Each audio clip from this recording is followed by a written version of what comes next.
What I like about having a drinking trace is they're very friendly, both customers and staff.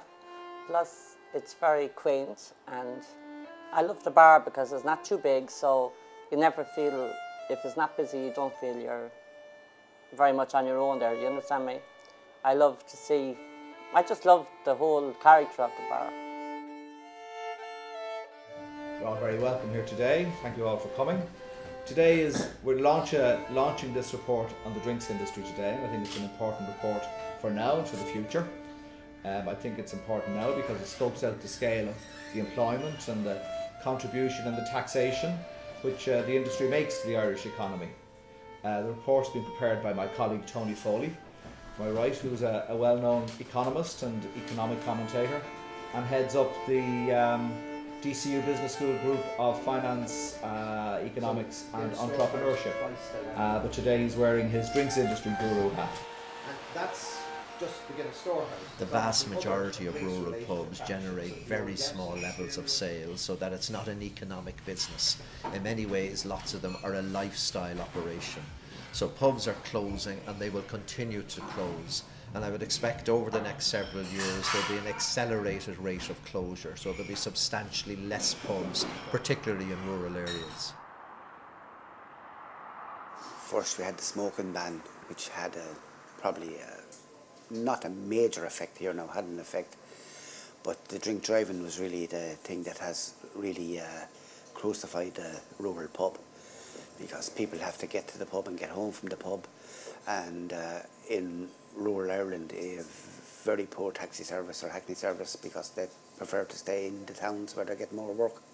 15, 16 years ago of a Sunday morning here now would be really, really busy, and you would sell two kegs of Guinness, 2 barrels of Guinness, which would be 180 pints. But now of a Sunday morning you'd be lucky if you sold 8 pints. That trade is completely gone. If you go from 2000 to 2007, the volume went up and down a little bit, but the value of sales continued to increase because of price increases in the booming economy. But particularly since 2007, the volume and the value of sales has collapsed. This year alone, the consumption has dropped by about 14%, which is an enormous drop. The whole culture of drink in Ireland has changed enormously. If someone can get a bottle of beer in the off licence for a little over €1, and it's over €4 in the pub, so they'll get in the off licence and they'll have a little party in the house. So probably you can't blame them for that. Some things are just not possible to change. So for example, we are not going to reverse the smoking ban. We are not going to go back to not having a low level of alcohol in driving. So those things are not possible. If, say for example, we had a properly functioning regional social infrastructure with reasonable transport, well then lots of those problems will be overcome. One of the difficulties is that we make it very difficult for people to drive to the pub and we don't provide them alternatives. But to counteract that, we have an 8-seater minibus that we use to bring people home. We don't collect people for obvious reasons. We don't want to get into trouble with wives or girlfriends or mothers. But if people get here within a 10-kilometre radius, we will bring them home.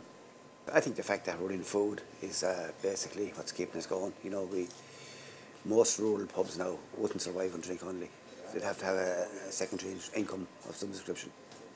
It's hard to see that there is one single positive feature ahead for pubs, and a significant number of rural pubs operators are saying they don't see the pub continuing when they retire or die off, that they don't see their son or daughter taking over the pub because it's not a commercial proposition. Well, I would say hopefully we're here for a few hundred years. Hopefully we'll be here for a few hundred years more. People, they need to meet, and especially in the rural areas, I feel, you know, people need to meet. There's people living on their own, and there's nothing like coming down and meeting up with a few people and having a conversation with somebody, you know, and it's dying out and it's very sad.